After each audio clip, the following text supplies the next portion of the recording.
Okay, for those of you not familiar with the bog brush, which is what we've been talking about, I thought I'd do a quick demonstration how to tie one.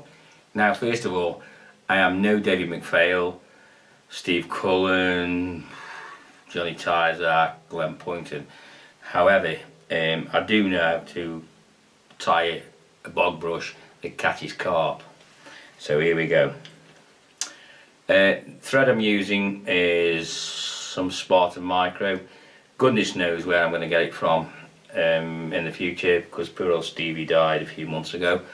The hook I'm using, well, you can use whatever you want. It's got to be a strong hook.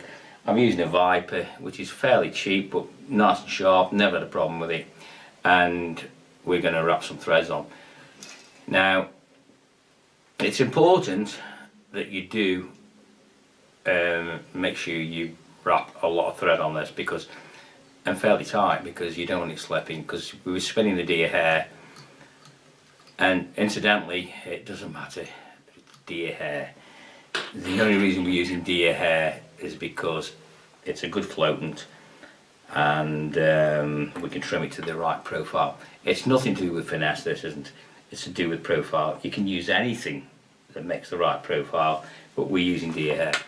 There you go. If you don't know what deer hair looks like, it's there. You can get it from anywhere. It's quite nice, this is.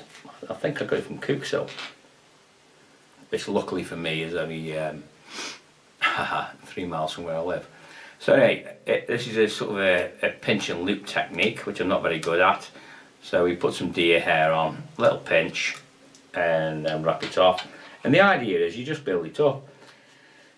Now, if you want to be really, really ultra smart on this, you can just put small bits on really close. I'm not really bothered about that. All I want is a bog brush. And in fact, I could have done that better, but never mind. Here we go. Even more. You notice I'm not using a hair stacker. There's no point. It's all going to be cut off. We're not making sedges for the river. We're not using the deer hair for wings. We're just using the deer hair for profile. So, and in all honesty,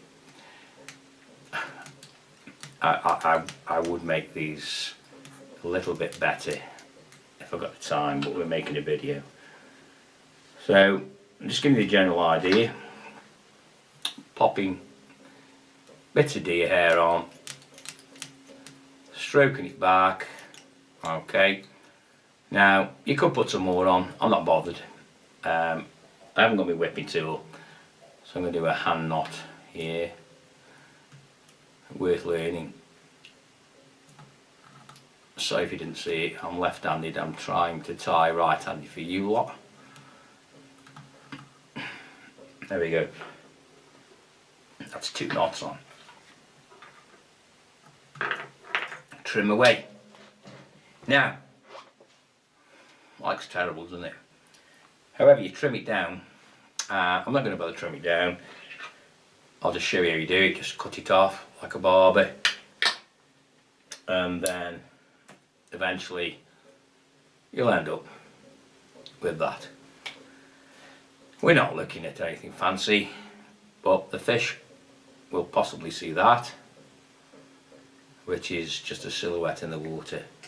And when you've got them on the feed, they won't bother whether that's a dog biscuit or a pile of deer hair, and they don't even know what a bog brush is, to be honest, but it catches fish. Thank you.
Apologise about that, folks, from a point of view that you obviously didn't see the landing, but obviously Tony's landing net was not big enough to take the size of fish, so I had to stop recording to go and get my net.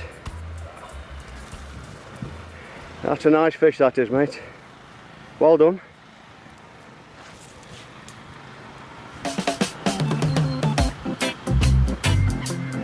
And there she goes, safely back.